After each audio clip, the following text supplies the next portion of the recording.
This is Jamie Boyman Marshall. I am here with Public Works Director Eric Powell, and I guess you had a little problem that seemed to multiply with a couple of water breaks, right?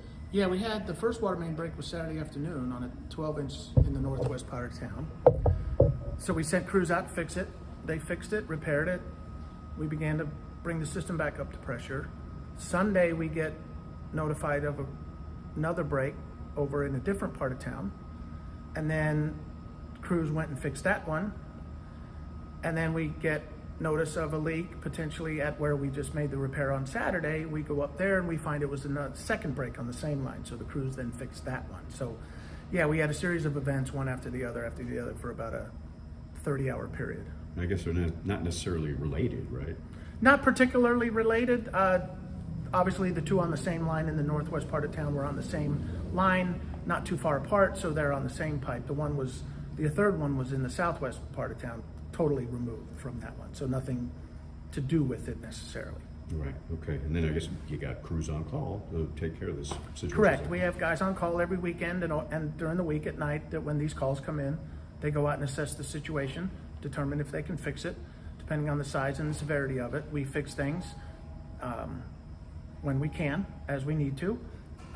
And in this case, that's what they did. And they worked all weekend, both days, to get these repairs done.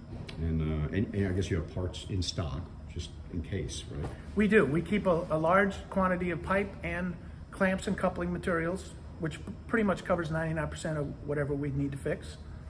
There's some rare occasions where there's some specialized parts we'll have to order from our supply houses, but they're very responsive and they'll get us what we need. We'll obviously have to go back and restock the inventory because we use materials this weekend, but that's the nature of what we do.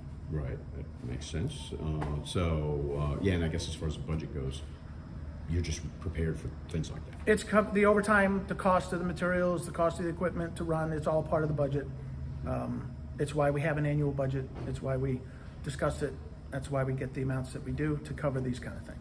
And then I guess it's law that you have to issue a boil water notice, right? Correct. Anytime we have any customer drop below 25 pounds of pressure or lose water completely, we are required by the state of Texas TCEQ to issue a boil water notice. What that means is once the repairs are complete and the system is back up to pressure, we sample in a relative number of locations within the system. We send that off to our lab. It's a 24 to 28 hour period from start to finish. We get results back. If they're clean, which means they're free of any bacteria, we resend the boil water notice. And these tests are supposed to come back by tomorrow? Yes, we sampled this morning. We'll get them to the lab later this morning.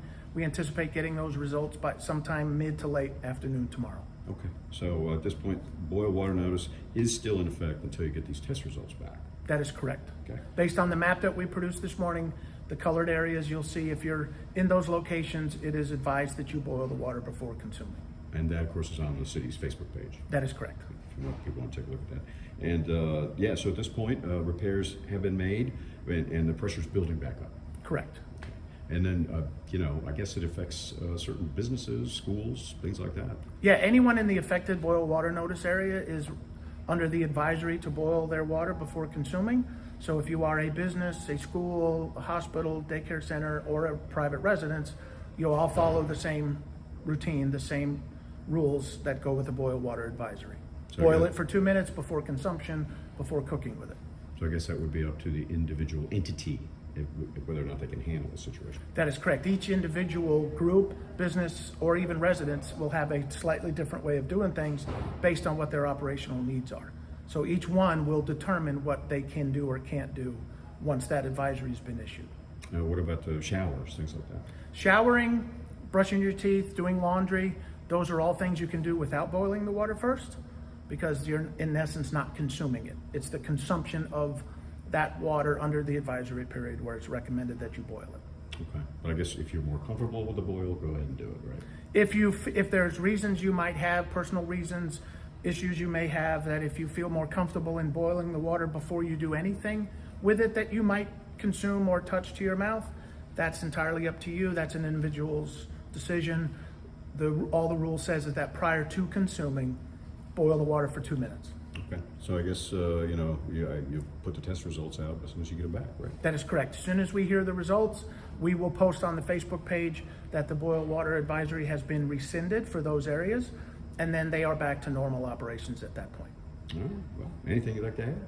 Nope, that's all we have for Okay. today. Well, thanks for the information, Eric. I appreciate it, and I'm sure Marshall residents do as well, because this did affect most of the town, right? It was a widespread effect area because of the size of the mains. We're talking 12-inch water mains. That's a lot of water. When they break, they de-water a lot of area. Makes sense. Well, thanks again, Eric. Appreciate it. You're welcome. We'll have more later on KLTV7 News and KLTV.com.